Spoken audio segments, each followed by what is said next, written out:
Hello friends, आप देख रहे हैं अमृत मंथन। तो फ्रेंड्स, अगर आपको वीडियो अच्छी लगी तो प्लीज़ वीडियो को लाइक और चैनल को सब्सक्राइब कर दीजिए।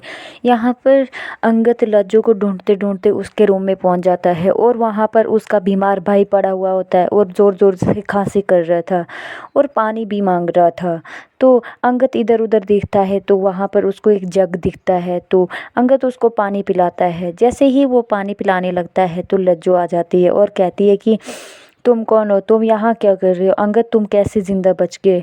तो वो बंदूक सीधी कर देती है और कहती है कि निकल जाओ तुम यहाँ से, नहीं तो मैं गोली मार दूंगी। तो अंगद कहता है कि मैं ऐसे नहीं जाऊंगा, तुम्हें पता है मुझे मौत से डर नहीं लगता। तो लज्जो कहती है कि मुझे मेरा बीमार भाई है इसलिए मेरे साथ नहीं छेड़ना, क्योंकि मैं ऐसे बीमार भाई को छोड़ के तुम्हारे साथ कभी नहीं आ सकती। तो बंदूक सीधी कर देती है। तभी वहाँ पर निमृत आ जाती है और वो लज्जो को कहती है कि ये तुम क्या कर रही हो।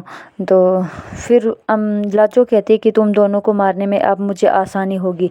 तभी वहाँ पर डॉक्टर आ जाते हैं और कहते हैं कि यहाँ पर क्या हो रहा है, मुझे तो निमृत ने बुलाया है यहाँ पर इसे चेक करने के लिए, अगर ये मुझे नहीं बुलाती तो मैं यहाँ पर नहीं आ सकता। फिर वो इमोशनल हो जाती है लज्जो और निमृत कहती है कि तुम इसे चेक करना, जो ये दवाई दे रही थी वो दवाई अच्छी नहीं थी, क्योंकि वो बलगम के साथ खून आ रहा था उसके साथ, इसलिए तुम इन्हें अच्छे से चेक करो और इन्हें अच्छे से दवाई देना।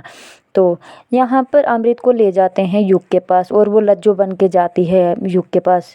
तो युग कहता है कि तुम मुझे छोड़ के कैसे भाग गई थी। तो वो कहती है कि अब मैं कभी नहीं भागूंगी, मेरा बीमार भाई था इसलिए मुझे उसको दवाई देनी थी, इसलिए मैं यहाँ से भागी। वह यहाँ पर लज्जो बहुत हैरान हो जाती है कि डॉक्टर भी कहता है कि अगर निमृत मुझे यहाँ पर नहीं लाती तो तुम्हारा भाई की जान भी जा सकती थी। फिर वो बहुत ज़्यादा इमोशनल हो जाती है और कहती है कि निमृत ने मेरे लिए ये सब किया।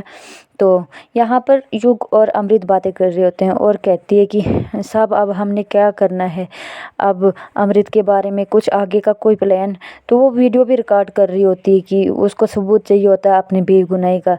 तो युग कहता है कि हाँ प्लान तो ठीक है, अब अमृत को सज़ा मिलेगी, क्योंकि उनको तो तुम्हारी कोई खबर भी नहीं लगेगी, क्योंकि तुम्हारी हमशक्ल वो उधर है अमृत। तो ये सारी बातें कहने लगती है। फिर वो कहती है कि चलो ठीक है साहब, मैं खाना खा के थाली वहाँ पे रख के आती हूँ। फिर वो उठता है, जब वहाँ से वो उठती है तो युग को थोड़ा शक हो जाता है, इसलिए जैसे ही अमृत तेज को फ़ोन करने लगती है तो युग आ जाता है और अमृत का फ़ोन तोड़ देता है तो और थप्पड़ मारता है ज़ोर से।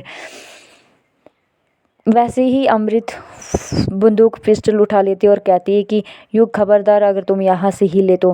फिर कहती है कि तुम अपना फ़ोन दो। जैसे वो फ़ोन देने लगता है तो वो पिस्टल नीचे गिरा के वहाँ से युग भाग जाता है और अमृत बहुत ज़्यादा परेशान रह जाती है। और तभी निमृत चली जाती है वहाँ पे और निमृत कहती है कि अमृत दी, हमने तो लज्जो के भाई को हॉस्पिटल भेज दिया, क्योंकि वो बहुत ज़्यादा बीमार था और लज्जो को भी हमने छोड़ दिया। यहाँ पे लज्जो कहती है कि तुमने मेरे भाई की जान बचाई है, इसलिए तुम भी जाओ और हम भी मतलब चले जाएंगे। फिर वो कहती है डॉक्टर को कि तुम मेरे भाई को हॉस्पिटल लेके जाओ। तो निमृत भी कहती है कि इस बेचारे का कोई दोष नहीं है, इसलिए तुम इसे हॉस्पिटल लेके जाओ। तो लज्जो कहती है कि मैंने भी तुम्हारी जान बख्श दी। यहाँ पर अमृत वेट कर रही होती है निमृत का, और निमृत जब आती है तो अमृत सुनाती है कि युग मेरे हाथों से बच के निकल गया, अब हम क्या करें, मैंने उसकी रिकॉर्डिंग भी की थी इसलिए उसने मेरा फ़ोन तोड़ दिया। तेज कहता है कि मेरे पास देखो, ये इसमें मेमोरी कार्ड है, इसमें सब कुछ रिकॉर्ड हो गया होगा। तो फिर सारे खुश हो जाते हैं और कहते हैं कि अब तो बेगुनाही का सबूत भी मिल गया, अब हमें कोई नहीं फंसा सकता है। फिर वो कहते हैं कि अब हम पुलिस स्टेशन जाएंगे और पुलिस को ये सारी सबूत दिखाएंगे। तो ऐसी ऐसी वीडियो देखने के लिए प्लीज़ वीडियो को लाइक और चैनल को सब्सक्राइब कर दीजिए।